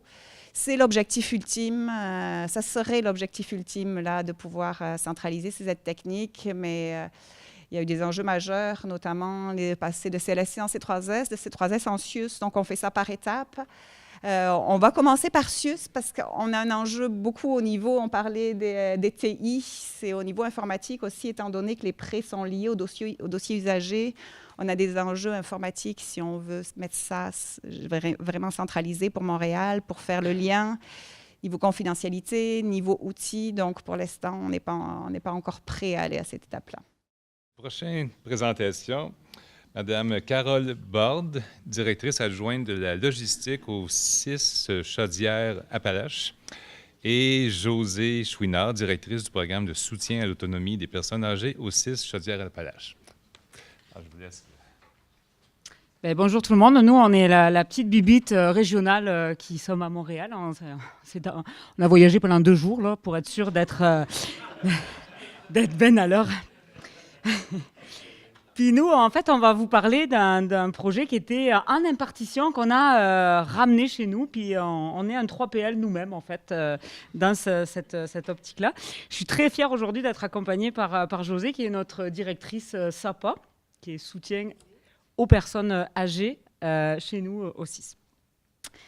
Donc, une aide technique, je vais passer après vous. Là, c'est sûr que c'est plus facile. Une aide technique, ça peut être un fauteuil roulant, une marchette, une barre plafond plancher qui ressemble à une barre de pole dance, pour vous l'imager un petit peu là-dessus. Donc, c'est des défis d'entreposage qui sont assez grands. Chaudière-Appalaches, on parle de Montréal, la densité de population est très grande. Chez nous, c'est compliqué. On a un territoire de 15 000 km² qui dessert 136 municipalités pour une population de 400 000 habitants. Donc, les défis en termes de logistique sont immenses. Et on est bordé par Québec au nord, notre banlieue, et les États-Unis au sud. Donc, un petit historique. Très important de comprendre que à l'époque, l'Agence de la santé de Chaudière-Appalaches avait confié à un fiduciaire externe la gestion des programmes aide technique avec UAVD, donc pour les patients handicapés. Le programme également d'aide matérielle pour les fonctions élimination, donc toujours pour des patients handicapés à domicile qui ont besoin de matériel de stomie ou des culottes d'incontinence. Le programme d'attribution de chaussures orthétiques et d'appareillage, également pour des patients handicapés. Les pompes TPN à domicile, pour le soutien à domicile, évidemment. Le parc des aides techniques pour le soutien à domicile, donc soins palliatifs, santé physique courte durée, donc les mêmes aides techniques que pour les patients avec UAVD, mais pour le soutien à domicile. Et on avait également un contrat de service pour l'Hôtel-Dieu de Lévis, juste pour les surfaces thérapeutiques, donc vraiment le besoin en courte durée, pour des matelas de surface thérapeutique là, qui devaient être livrés. Évidemment, on a décidé d'impartir, on a décidé de rapatrier nos activités chez nous à l'interne. Et ça a été assez complexe parce que ça s'est fait en très peu de temps.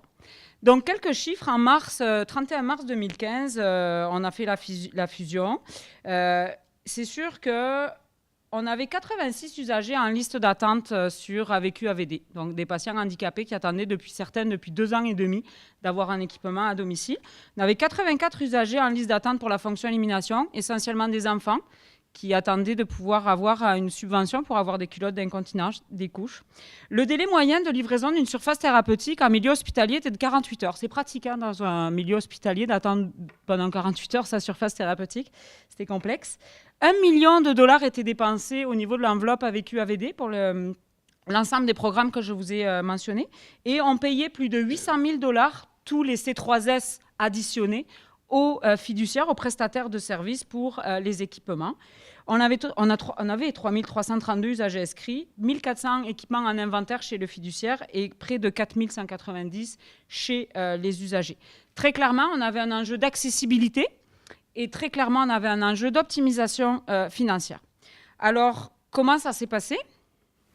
Josée? Ça s'est passé de cette façon-ci. C'est que, vous savez, à la fusion 2015, on a eu l'agréable surprise d'avoir une nouvelle direction qui est apparue dans nos organigrammes. Alors, la direction logistique. Donc, j'ai fait la rencontre à peu près dans les débuts de la fusion au CIS Chaudière-Appalaches de cette personne.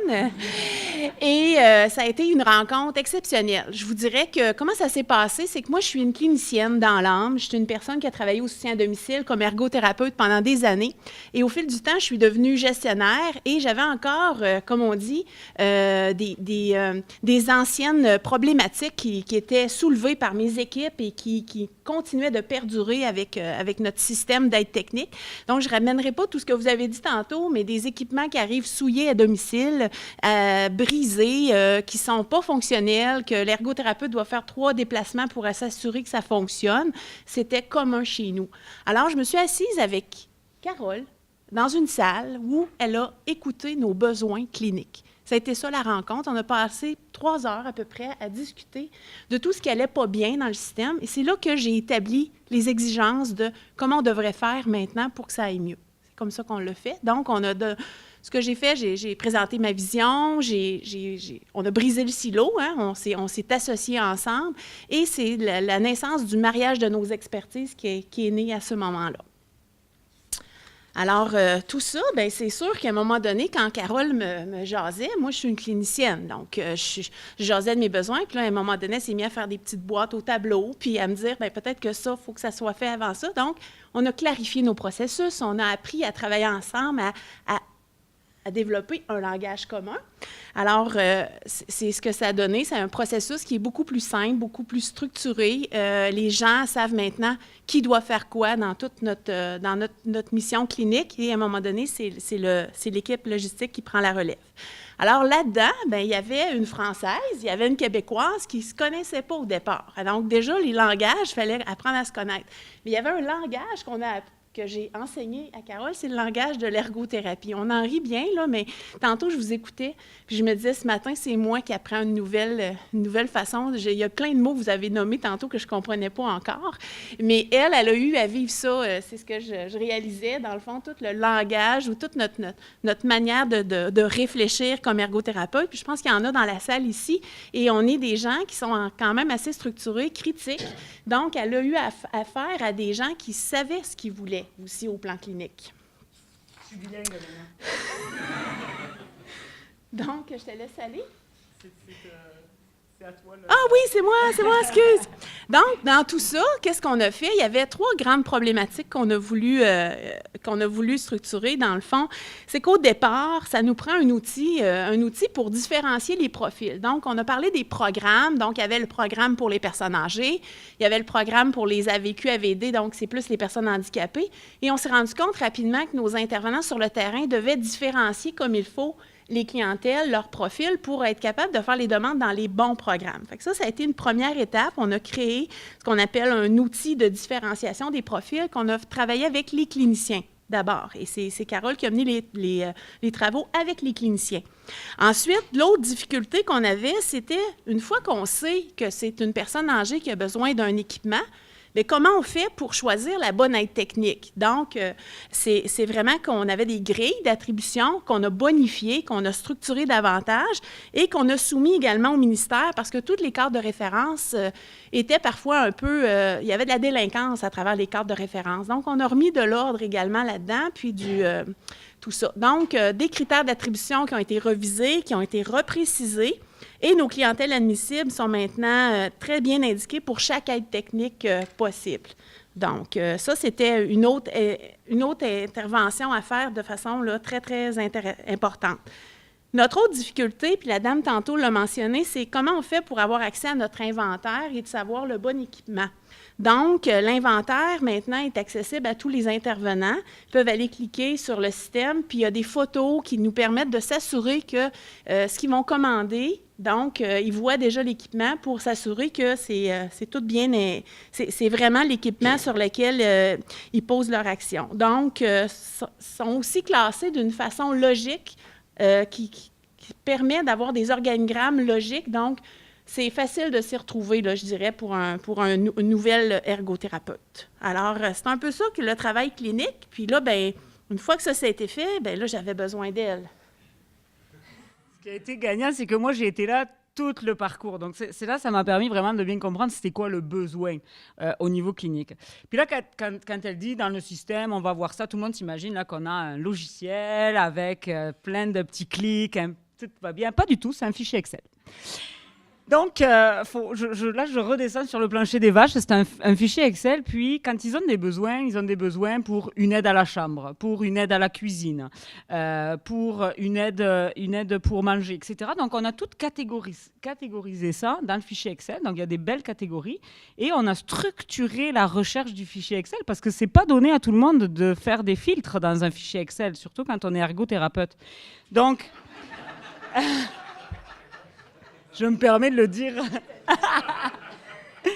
Je vous dirais qu'ils ont développé une très grande habilité aujourd'hui maintenant à chercher par la catégorie.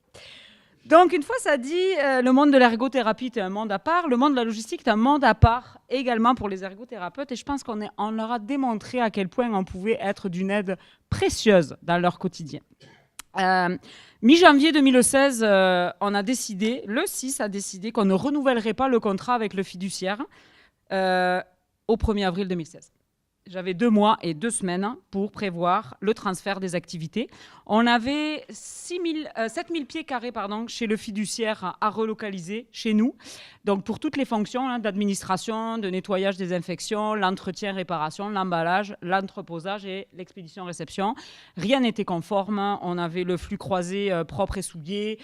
C'était vraiment là, hallucinant. Aucune localisation n'était dans l'entrepôt pour les équipements. J'étais chez eux, je regardais le racking, il n'y avait aucun numéro qui permettait de dire que tel équipement était localisé dans sa petite maison. Là. Il n'y avait rien, c'était fou. Moi-même, j'avais l'impression d'être ailleurs. Là. Quand on regarde la relocalisation des activités, ça c'était chez nous. On était au Lac-Etchemin, petite municipalité de 4500 habitants. Évidemment, contexte politique très difficile. Donc, on a décidé de laisser les activités dans la municipalité du Lac-Etchemin. Et là, on a cherché des espaces. Au centre d'hébergement CLSC du Lac-Etchemin, on avait un sous-sol qui ressemblait à ça. D'ailleurs, beaucoup de nos sous-sols de centres d'hébergement au Québec ressemblent à ça, je vous le dis tout de suite, même dans certains hôpitaux. Et là, on s'est dit, on a un potentiel d'entrepôt, oui. Comment on fait? On le fait. C'est pas un terrain de football, je suis désolée, l'entrepôt, mais c'est quand même, il y a quand même un beau 4500 pieds carrés, ça donne quand même une belle image. Puis j'ai des équipes extraordinaires et les équipes des services techniques également nous ont beaucoup aidés. Ça a été fait 100% maison, les travaux. On a racheté le racking du fiduciaire, on a pu le réinstaller pour le déménagement. C'est incroyable ce qui s'est fait en 2 mois et 2 semaines. On n'a pas beaucoup dormi. J'ai fini ma probation, une chance. Aujourd'hui, on a 4 personnes qui gèrent le parc, un magasinier, 2 aides de service au Lac-Etchemin, puis une assistante agent administratif classe 1 qui fait toute la fonction administrative. Évidemment, on a mis en place une structure de travail détaillée, essentiellement pour tout ce qui s'appelle prévention, contrôle, désinfection. La PCI était avec nous. On a un cartable gros de même pour chaque item qui doit être désinfecté, lavé. On est autonome. KCI nous a formés pour changer les filtres des pompes TPN. On grandit dans notre formation également pour les réparations en lien avec tous ces processus-là. Tout est écrit, documenté pour s'assurer que notre personnel se professionnalise dans cette fonction-là et non pas devoir envoyer les pompes pour changer un petit filtre qu'on est capable de faire à l'interne. Pareil pour la remise en état de nos différents matelas. Les ergothérapeutes ont collaboré de façon extraordinaire dans ce cahier-là, puis elles ont confiance aujourd'hui. Je dis elles parce qu'il y a 90% de femmes. Ils et elles ont confiance maintenant qu'on est capable que tous les équipements qui sont livrés sont conformes à ce qui est attendu. Au niveau des routes de transport, là non plus, on n'a pas une centrale de répartition. On a imparti le transport. On a fait un appel d'offres sur du temps de transport, c'est-à-dire qu'on a besoin d'un camion avec 2 chauffeurs. C'est ça qu'on a besoin. Après, on leur dit, le matin, tu fais ça. Ils prennent leur route. On a des routes dynamiques. On a un camion à temps plein qui fait toute la semaine, puis un camion flex qui fait 3 jours semaine pour nos urgences, soins palliatifs, sorties d'hôpitaux, avec des régions quand on dessert. Montmagny, c'est pas parce que du Lac-Etchemin à la Montmagny, ça prend 2h30, surtout s'il neige, puis que c'est compliqué de rouler. Donc, on a un outil simple et c'est notre magasinière qui construit les routes au quotidien. Donc, un fichier Excel, encore une fois de plus, qui permet de calculer les distances, les kilomètres. Puis, plus elle en fait, plus elle devient extraordinaire dans la confection des routes. Et quand les ergots l'appellent pour dire, là, j'ai une petite urgence, pas de problème, on fait un détour, on est hyper flexible. On est capable d'être hyper flexible. Comité multidisciplinaire d'ergothérapeutes qui se réunit une fois par mois. On a mis en place un outil Excel, une fois de plus, de traçabilité des demandes. Donc, le comité multi se réunit sur les cas plus complexes. Ils discutent d'un point de vue clinique. Nous, ensuite, on prend ce qu'ils ont décidé pour faire les différentes acquisitions qui sont reliées à ça. On a une rencontre aux 2 semaines pour tout ce qui s'appelle les opérations, la gestion des opérations, donc les ergots pivots avec mon équipe opérationnelle. Qu'est-ce qui a bien été? Qu'est-ce qui n'a pas bien été? Qu'est-ce qu'on corrige? Donc là, c'est clair qu'on est dans un modèle d'amélioration continue. Et enfin, évidemment, on a mis en œuvre des indicateurs de performance. On a besoin de se mesurer, on a besoin de savoir de quoi on parle. Donc, on mesure combien d'équipements on livre et on récupère par semaine et les types de demandes qu'on a reçues. Donc, livraison, déménagement, récupération, réparation, parce qu'on se déplace aussi pour de la réparation. On se mesure. Avant, on ne se mesurait pas et ça nous permet de prendre vraiment des bonnes décisions. Qu'est-ce qui sort comme stock? On est capable vraiment d'évaluer en termes de gestion d'inventaire. Alors, c'est beau sur papier, mais la clé du succès, quelle est la clé du succès par rapport à ça? Dans le fond, c'est ça. On a fait mention un petit peu, mais la gouvernance du projet, toujours logistique et la direction SAPA. Donc, il y a 3 niveaux, stratégique, tactique et opérationnel. Donc, Carole vous l'a mentionné, dans les opérations quotidiennes, il y a des gens qui se parlent à tous les jours pour organiser les opérations. Mais au plan tactique, on a encore des ergothérapeutes, on a des comités experts qui viennent nous aider à s'assurer qu'au niveau clinique, cette strate-là correspond aux besoins des usagers. Et au plan stratégique, bien, avec toutes les données de performance, tout ça, on est là ensemble. Puis, à un moment donné, quand ça vient le temps de renouveler le parc d'équipements, de prendre des orientations nouvelles, on le fait parce qu'on est en mesure de faire ça ensemble. Et au plan stratégique, bien, ça devient simple, facile et c'est très, très intéressant. Fait qu'on travaille régulièrement ensemble. Et bien, c'est sûr que tout ça, ce travail-là, on a créé une politique parce que c'est important de recenser tous les travaux, les rôles et responsabilités, qui doit faire quoi dans la chaîne de valeur pour l'usager. Alors, la politique est née, la politique intégrée des aides techniques qui a été adopté par le CA de Chaudière-Appalaches, notre conseil d'administration. Et ce guide-là, je vous dirais, ça devient un peu la pierre angulaire pour nos nouveaux cliniciens qui arrivent dans l'organisation. Tout est dedans, tout le fonctionnement, dans le fond, qu'une ergothérapeute, quand elle arrive dans son nouveau travail, elle doit lire cette politique-là et elle comprend un peu tout le sens de son travail. Alors, juste avant de passer au résultat, un petit velours pour moi, là. Direction logistique, direction SAPA, préparé par. Là, c'est pour moi une politique clinique où on voit direction logistique. Là, c'est passé au CA chez nous. C'est extraordinaire. Ça démontre notre mariage vraiment clinico-logistique de nos expertises. Les résultats, écoutez, on avait 86 usagers en liste d'attente avec UAVD. L'année 1, qu'on a repris les activités, on est passé à 0. De 17-18, on est toujours à 0. On n'a plus de liste d'attente pour les équipements. On est capable de répondre aux besoins, puis sans aucun problème de capacité financière. Au niveau de la fonction élimination, on avait 84 également en liste d'attente. On a été à 0 la première année. On a pu absorber 23% de plus d'usagers. On a été à 0 au 31 mars 2018 et on a réouvert la liste d'attente le 1er mai. Par contre, ça concorde avec le moment où on a imparti un certain format de distribution avec notre partenaire Stevens pour la distribution personnalisée à domicile qui consolide dans leur entrepôt nos culottes d'incontinence qu'on achète contre Agasec et qui ensuite, eux, mutualisent avec les différents produits de Stomy qui vont à domicile également. Donc là, on est capable de se dire que la liste d'attente qui est ouverte depuis le 1er mai, on a la volonté d'ici le 31 mars de l'éliminer pour pouvoir absorber des nouveaux usagers. La première, le fiduciaire desservait 1697 usagers différents dans l'année 15-16. La première année, nous, on a réussi à en servir 200 de plus. Et là, on est passé, nous, à 2417 usagers en 17-18. Si bien que quand j'ai dû répondre pour les unités de mesure, je me suis dit 59% d'augmentation d'usagers. Forcément, il y a un problème dans les chiffres, donc j'ai appelé José. J'ai dit là, José, il y a un problème, il y a trop d'usagers, là, 59% d'augmentation, qu'est-ce qui s'est passé? J'ai engagé 10 ergothérapeutes de plus dans la dernière année. Puis elle ne me l'avait pas dit. Puis là, les équipes disaient ça augmente, puis moi je voyais les indicateurs, ça augmente, mais c'est ça. Donc on a compris qu'on a augmenté notre accessibilité sans ajout de coûts chez nous. Au niveau des opérations, on a relocalisé 7000 pieds carrés dans 6000 pieds carrés. On a un peu empiété dans le magasin, là, je ne cache pas. On a peut-être 6500 pieds carrés. Le fiduciaire avait 4 chauffeurs avec 5 véhicules. Nous avons 4 chauffeurs avec 2 véhicules. On versait près de 800 000 $ et un petit peu plus en prestation de services. Au niveau de nos opérations, ça nous coûte 500 000 $ par année, donc incluant notre main-d'œuvre et le transport. Je vous laisse faire le calcul des pistes d'optimisation que nous avons remis. Évidemment, les données étaient non comptabilisées chez le fiduciaire en termes de nombre d'équipements livrés. Quand on a repris les activités la première année, on a livré aux alentours d'11 000 équipements.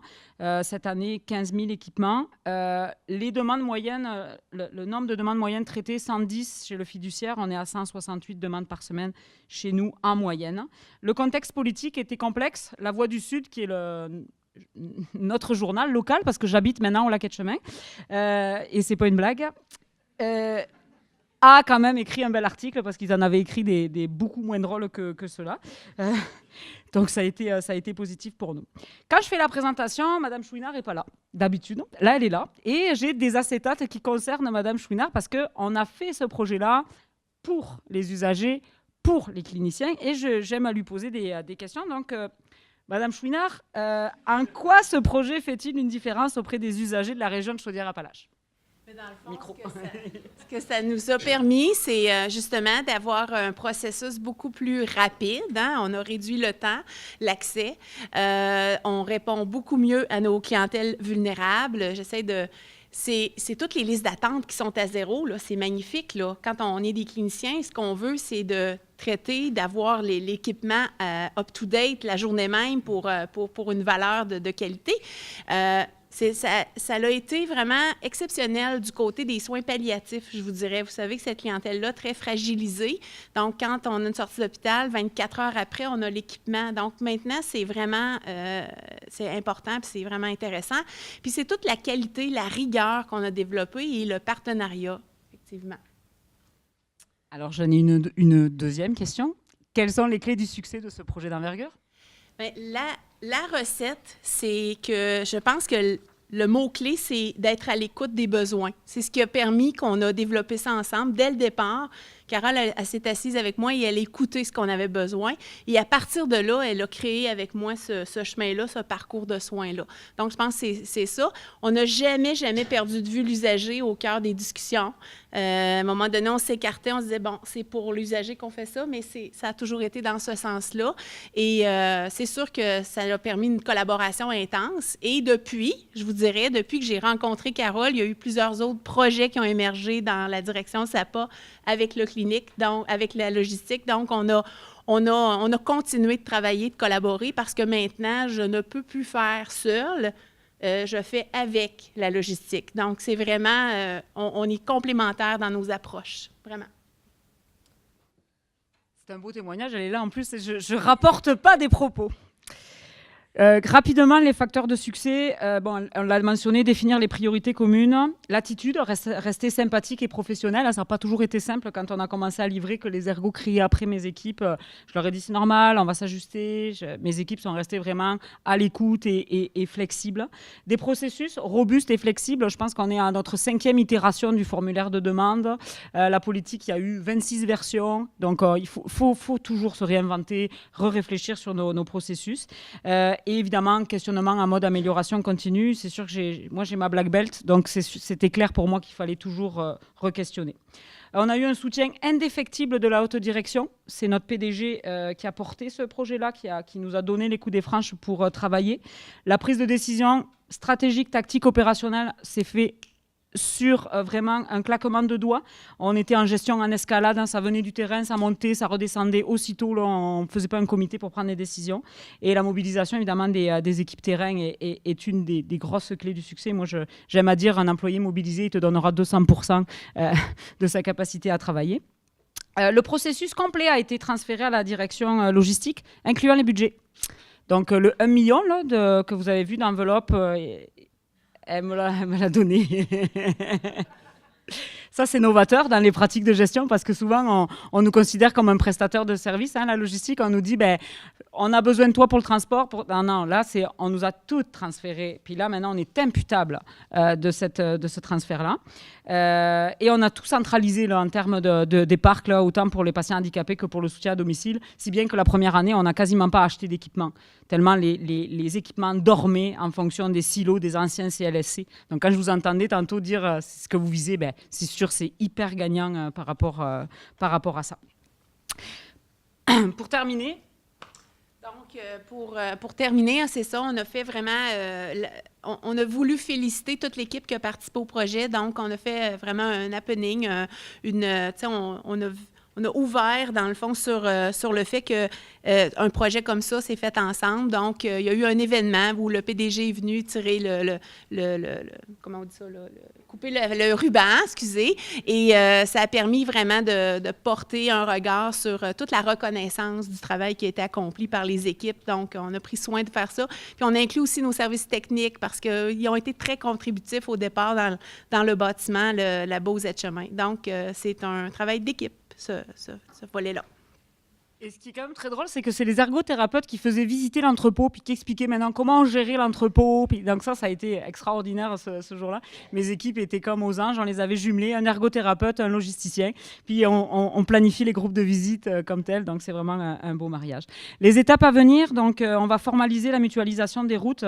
On a des demandes là au niveau du CRDP pour les fauteuils du programme de la SAAQ que le CRDP répare. Par contre, ils n'ont pas de réparation mobile. Donc là, on va les mutualiser dans nos routes de transport. On est en cours de standardisation des aides techniques achetées. Là, on a beaucoup rationalisé avec l'appel d'offres GASEC qu'on avait eu. On est encore en train d'aller beaucoup plus loin là-dedans. On a fait un appel d'offres pour le bris, pour les bris en dehors des heures normales de travail. Malheureusement, on n'a pas eu de réponse positive. Donc là, on va faire comme plus un contrat de service avec un patenteux local qui va être capable de venir dépanner, de voir qu'est-ce qui se passe à domicile. Et on va évidemment faire les échanges d'équipements. Là, on travaille avec le ministère sur le déploiement.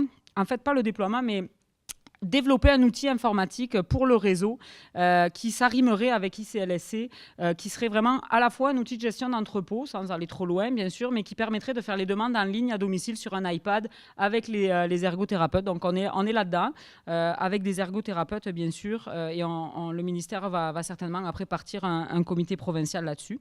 On veut démontrer le caractère transférable dans les autres 6 CCUS de la province. C'est pour ça qu'on se promène pour faire quelques présentations. Et on nous a approchés, la DSM nous a approchés pour le programme régional d'oxygénothérapie, parce que ça s'entrepose très bien, des respirateurs à côté des barres plafond plancher. Je pense qu'on est correct, il me reste un peu de place pour ça. Je le dis souvent, oui, de l'optimisation. L'optimisation financière, ce sont des bénéfices collatéraux. Nous, on travaille pour les usagers. Nos équipes, le matin, se lèvent pour les usagers. On n'est pas un fournisseur de services logistiques, on est un partenaire vraiment très collaborateur avec nos directions de soins.